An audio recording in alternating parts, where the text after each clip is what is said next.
মুন্সিগঞ্জ ১ আসনের সংসদ সদস্য শেখ মোহাম্মদ আবদুল্লাহ বলেছেন, বিগত ফ্যাসিস্ট সরকারের আমলে কোটি কোটি টাকা ব্যয়ে নির্মিত শ্রীনগরের ট্রমা সেন্টারটি রক্ষণাবেক্ষণের অভাবে আজ ধ্বংসের মুখে। দীর্ঘ ৮ বছরেও এটি চালু না হওয়ায় মূল্যবান সরঞ্জামাদি চুরি হয়ে গেছে। এই গুরুত্বপূর্ণ স্বাস্থ্য কেন্দ্রটি দ্রুত সচল করার বিষয়ে জাতীয় সংসদে জোরালো আলোচনা করবেন বলে আশ্বাস দিয়েছেন তিনি। শনিবার দুপুরে শ্রীনগর উপজেলা স্বাস্থ্য কমপ্লেক্স সংলগ্ন ট্রমা সেন্টারটি পরিদর্শন শেষে সাংবাদিকদের তিনি এসব কথা বলেন। আমাদের এই মুন্সিগঞ্জ এক সাইডে ধলেশ্বরী, একদিকে পদ্মা নদী, মাঝখানে আছে আমরা। এইখান থেকে প্রায় 20টা জেলার সমস্ত লোকজন এখানে আসা যাওয়া করে।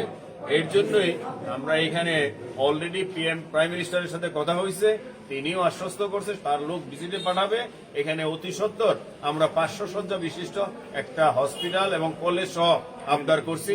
ইনশাল্লাহ আমরা আশা করি এটা আমাদের হবে। ট্রমা সেন্টার পরিদর্শন শেষে তিনি শ্রীনগর থানাও পরিদর্শন করেন। এর আগে বেলা 11টার দিকে শ্রীনগর পাইলট স্কুল অ্যান্ড কলেজের বার্ষিক ক্রীড়া প্রতিযোগিতা, সাংস্কৃতিক অনুষ্ঠান ও মেধা পুরস্কার বিতরণী অনুষ্ঠানে প্রধান অতিথি হিসেবে উপস্থিত ছিলেন সংসদ সদস্য শেখ মোহাম্মদ আবদুল্লাহ। উপজেলা নির্বাহী অফিসার হাসিবুর রহমানের সভাপতিত্বে আয়োজিত এই অনুষ্ঠানে তিনি বিজয়ী শিক্ষার্থীদের হাতে পুরস্কার তুলে দেন। অনুষ্ঠানে বিশেষ অতিথি হিসেবে উপস্থিত ছিলেন উপজেলা বিএনপি সাধারণ সম্পাদক হাফিজুল ইসলাম খান, যুগ্ম সাধারণ সম্পাদক সিদ্দিকুর রহমান মিলন, সাংগঠনিক সম্পাদক ফারুক মোড়ল, দপ্তর সম্পাদক শফিউল আলম খান আজম। অন্যান্যের মধ্যে আরও উপস্থিত ছিলেন শ্রীনগর পাইলট স্কুল অ্যান্ড কলেজের অধ্যক্ষ আবুল হোসেন, শিক্ষক প্রদীপ দাস, সুনীল বিশ্বাস, আমিরুল ইসলাম ও রাসেল আরমান। স্থানীয় রাজনৈতিক নেতৃবৃন্দের মধ্যে উপস্থিত ছিলেন শ্রীনগর ইউনিয়ন বিএনপি সভাপতি আশরাফ হোসেন মিলন, সাধারণ সম্পাদক নুর ইসলাম ব্যাপারী, সাংগঠনিক সম্পাদক জহিরুল ইসলাম জহির, রাড়ীখালী ইউনিয়ন বিএনপি সভাপতি শহীদুল ইসলাম কারাল, পাটাভোগ ইউনিয়ন বিএনপি সভাপতি সিরাজ তালুকদার।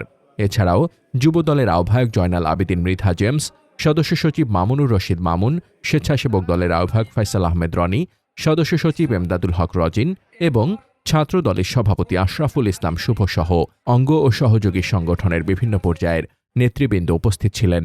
পরিদর্শনকালে সংসদ সদস্য শেখ মোহাম্মদ আবদুল্লাহ ক্ষোভ প্রকাশ করে বলেন, জনগণের ট্যাক্সের টাকায় নির্মিত এমন একটি গুরুত্বপূর্ণ স্থাপনা কেন দীর্ঘ 8 বছর অকেজো পড়ে থাকল এবং কেন এর মালামাল চুরি হল তা খতিয়ে দেখা প্রয়োজন। তিনি দ্রুততম সময়ের মধ্যে এটি চালু করে এলাকার মানুষের উন্নত চিকিৎসার পথ সুগম করার অঙ্গীকার ব্যক্ত করেন। মোহাম্মদ শামীম রেজা, দৈনিক খোলা চোখ।